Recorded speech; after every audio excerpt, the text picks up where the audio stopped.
बच्चों, let's read our question. After meiosis first the resultant daughter cells have.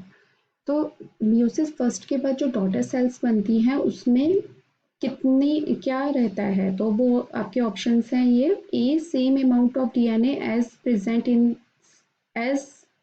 The parent cell in S phase. B. Twice the amount of DNA in comparison to haploid gamete. C. Same amount of DNA in comparison to haploid gamete. D. 4 times the amount of DNA in comparison to haploid gamete. तो हमारा जो की concept हो जाएगा वो क्या हो जाएगा? मियोसिस।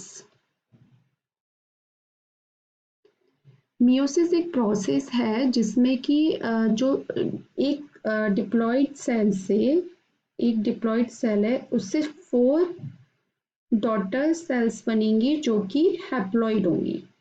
4 हैप्लॉइड डॉटर सेल्स बनती है। ये इसमें जो क्रोमोसोम का नंबर है वो रिडक्शन होता है, उसमें कम होता है, इसीलिए इसको रिडक्शनल डिवीजन भी बोला जाता है। ठीक है। अब ये जो होता है किसमें होता है, ये सेल, ये जो मियोसिस डिवीजन होता है मोस्टली प्रोड्यूस करती हैं reproductive cell such as egg, sperm, और फंजाई में फंगल स्पोर्स वगैरह। जो भी हैप्लॉइड सेल्स बनानी है वो किसके थ्रू बनेंगी? आपके मियोसिस के थ्रू बनेंगी। अब मियोसिस में मियोसिस जो होता है 2 फेजेस में होता है। फर्स्ट होता है मियोसिस 1 एंड मियोसिस सेकेंड।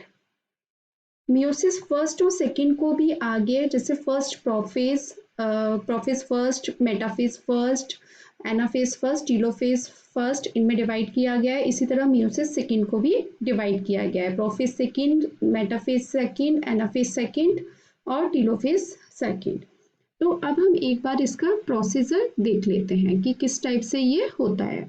तो जैसे आप, एक हमारे सेल है जो कि क्या है, जिसमें कि 2N और 2C। N क्या है हमारा? Chromosome number.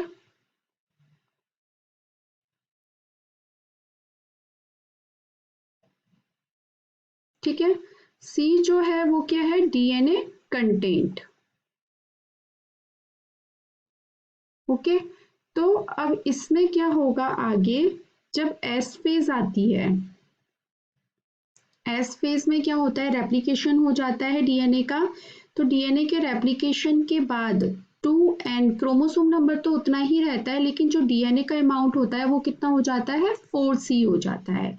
एस फेज के बाद ही मियोसिस स्टार्ट हो जाता है। तो 2N 4C डबल अमाउंट हो गया डीएनए का। उसके बाद क्या होता है? मियोसिस फर्स्ट होता है। मियोसिस फर्स्ट, उसमें क्या होगा? 2 डॉटर सेल्स बनेंगी मियोसिस फर्स्ट में। ठीक है। जिसमें कि क्या होगा? नंबर ऑफ क्रोमोसोम जो होगा वो भी हाफ हो जाएगा और जो डीएनए है वो भी हाफ हाफ आ जाएगा। मतलब 1N and 2C, 1N and 2C। मतलब डीएनए का जो कंटेंट है वो 2C आया और जो हैप्लॉइड सेल कैसी हो गई? 1N हो गई, यानी कि हैप्लॉइड हो गई। ठीक है। तो ये किस में होता है? मियोसिस फर्स्ट में होता है, जिसमें कि 2 सेल्स बन गई है। अब इसमें क्या होगा? मियोसिस सेकेंड होगा। मियोसिस सेकेंड होगा जिसमें कि क्या होगा? 4 सेल्स बनेंगी। ठीक है, 4 सेल्स बनेंगी जो कि क्या होंगी? 1N 1C 1N 1C, 1N कह लो या N कह लो, सेम है। 1N 1C मतलब single single amount of DNA और हैप्लॉइड जो होंगी वो नंबर, क्रोमोसोम का नंबर जो होगा वो हाफ हो जाएगा। तो एक तरह से ये आपके क्या बन गए? गैमेट्स बन गए। ठीक है, तो हमारा क्या हो गया, जो डीएनए कंटेंट है वो कितना हाफ हो गया और क्रोमोसोम नंबर हमारा सेम रहा मियोसिस फर्स्ट से जो मियोसिस सेकंड में गैमेट्स बने उनमें। तो समझ में आया। तो अब हम अपने स्टेटमेंट्स जो हैं वो पढ़ लेते हैं, एक बार ऑप्शंस जो हैं पढ़ लेते हैं। Same amount of DNA as in the parent cell in S phase. तो हमें किसमें बताना है, मियोसिस फर्स्ट की जो डॉटर सेल्स दो बनी है जो, उनमें हमें बताना है, ठीक है। तो same amount of DNA as in the parent cell in S phase. तो DNA same amount S phase में कितना है, डीएनए 4C है, 4C बना, और यहाँ पर हमारा कितना है 2C। तो ये हमारा क्या हो गया, डीएनए अमाउंट जो है हाफ हो गया, तो हमारा ये गलत हो गया। Twice the amount of DNA in comparison to haploid gamete. अब हमें हैप्लॉइड गैमेट यानी कि मियोसिस सेकंड को भी देखना है।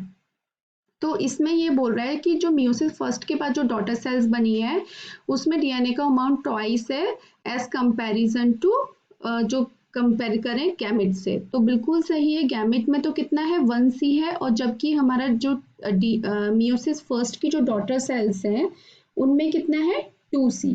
तो हमारा ये क्या हो गया ऑप्शन, बिल्कुल ये क्या मियोसिस फर्स्ट की डॉटर सेल्स हैं, ठीक है, meiosis daughter cells of meiosis first. तो इसमें जो डीएनए अमाउंट है वो कितना है 2C, और हमारे गैमेट्स में कितना है 1C, तो ट्वाइस हो गया। तो हमारा ये स्टेटमेंट बिल्कुल ठीक है। Same amount of DNA in comparison to haploid gamete, तो बिल्कुल गलत है ये, तो सेम अमाउंट नहीं है, डबल है 1C एंड 2C, उसमें दोनों में अलग है, तो ये गलत हो गया। 4 times the amount of DNA in comparison to haploid gamete, तो ये भी बिल्कुल गलत है क्योंकि 2 टाइम्स हाई है, ट्वाइस है, जब ये बोल रहा है 4 टाइम्स, 4 टाइम्स नहीं है, कितना है 2C एंड 1C, सिर्फ ट्वाइस है। तो हमारा ये ऑप्शन भी गलत हो गया। तो हमारा जो आंसर बनेगा वो बनेगा option B, twice the amount of DNA in comparison to haploid gamete. I hope आपको ये आंसर समझ में आया होगा। Thank you so much, all the best.